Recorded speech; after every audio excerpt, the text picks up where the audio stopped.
後來繼續來看美國海軍的海洋調查船"興心號"，昨駛入到台灣海峽。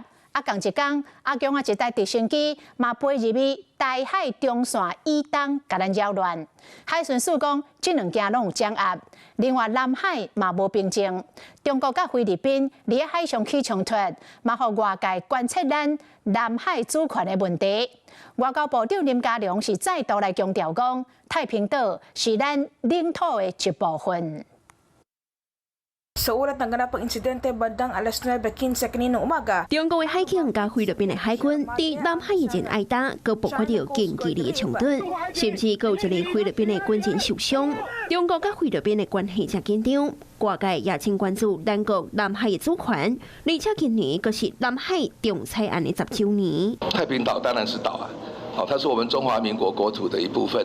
南海無平靜，台海附近嘛同款。根據最新的公開航跡，甲專家動態顯示，屬於美國海軍的探路者級海洋調查船"興心號"，從由南往北駛入台灣海峽，收集水底數據。是講解放軍的動作也真多。